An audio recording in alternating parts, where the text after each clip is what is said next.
nous allons cliquer sur démarrer maintenant et nous allons créer notre compte. Donc on va appeler par exemple demo@mail.com. Je mets un mot de passe, il faut qu'il y ait au minimum 8 caractères. Créer le compte.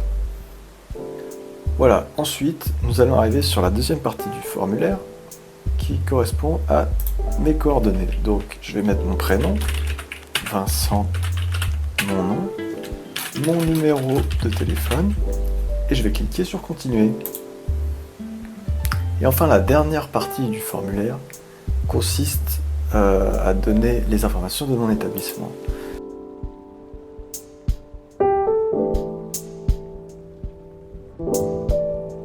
Là, j'ai accès à tous mes services. Donc, le service qui va m'intéresser, cette fois-ci, c'est le Click and Collect. Et donc là, voilà, il n'y a pas 50 options. Hein. J'ai juste à appuyer, j'ai un seul bouton, donc j'appuie dessus pour ajouter mon premier produit. Donc, je vais sélectionner des images pour mes produits.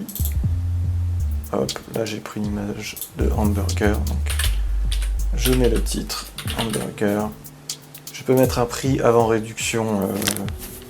Prix initial, on va dire 20 €, prix après réduction 15 €. En fait, prix après réduction correspond au prix final. Vous n'êtes pas obligé de mettre un prix avant réduction. Hein.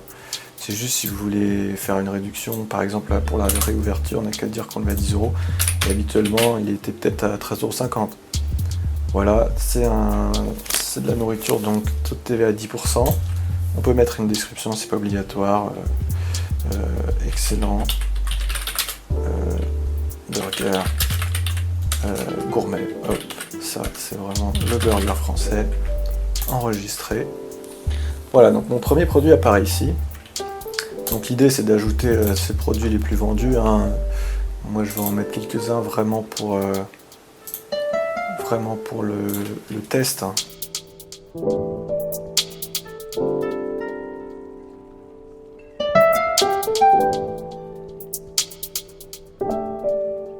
Voilà, donc là j'ai 4 produits.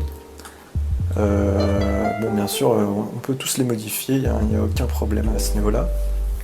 Et donc, pour voir un petit peu ce que verra mon client, je clique sur voir votre vitrine. Voilà, donc ça c'est la vitrine finale, c'est ce que verra le client. Là, vous pouvez voir, on peut ajouter les articles au panier et passer à la commande directement. Donc, vous pourrez remarquer que là, par exemple, l'ordre des produits est un petit peu bizarre. Par exemple, il y a un burger, un mojito, une pizza. Bon, l'ordre n'est pas forcément très judicieux. Donc ce qu'on peut faire, c'est changer l'ordre de nos produits. Donc moi je vais mettre le mojito en dernier. Hamburger, pizza, c'est du même genre. J'aurais pu rajouter une salade en entrée que j'aurais mis au-dessus. Et voilà, on va dire, on met les boissons en dernier, dessert, puis au-dessus les plats enregistrés. Et maintenant, voilà, les plats sont dans l'ordre. Donc l'ordre, vraiment, on peut faire un peu ce qu'on veut. Donc si on regarde un peu la vitrine, on peut voir que là il n'y a pas grand chose nous concernant, il y a simplement l'adresse. En fait on peut rajouter des informations supplémentaires ici, par exemple nous sommes ouverts du mardi au dimanche, et on n'a qu'à dire 9h 19h par exemple. Voilà, si on retourne sur la vitrine, on peut voir, voilà, les informations se sont ajoutées ici.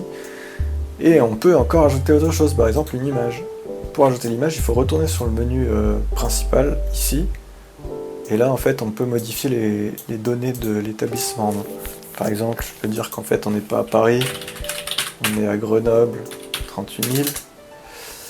Et surtout, je vais importer une image qui représente mon établissement enregistré. Donc là, si je retourne voir ma vitrine, voilà, l'image s'est rajoutée.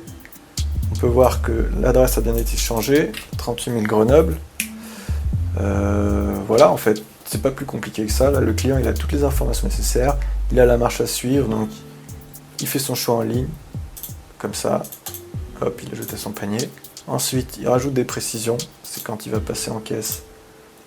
On va lui demander prénom, nom, email, téléphone, la date à laquelle il veut récupérer, bien sûr.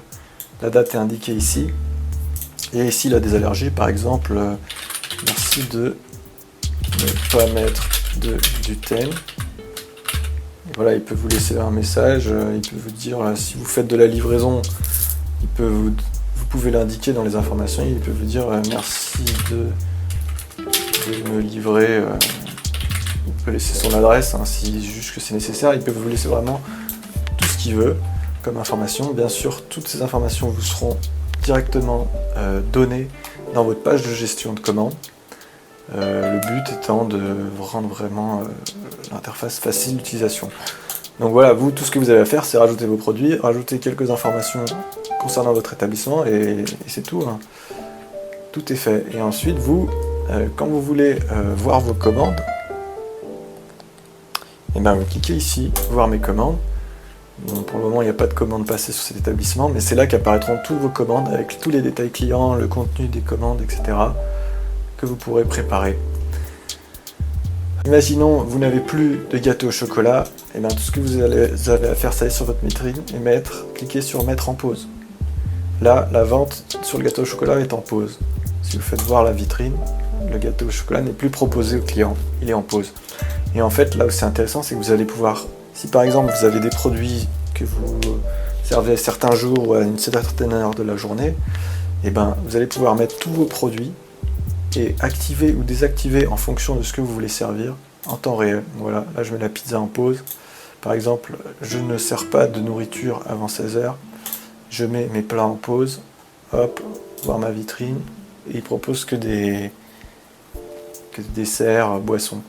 Donc vraiment, c'est très simple et très pratique. Voilà, c'est à peu près tout hein, concernant le click and collect. Donc si on résume, vous créez un compte sur Fil21.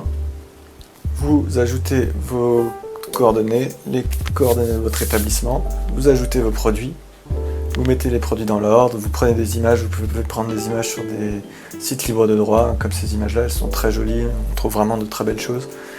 Et puis une fois que vous avez ajouté vos produits, vous n'avez plus qu'à partager votre lien en cliquant sur ce lien par exemple.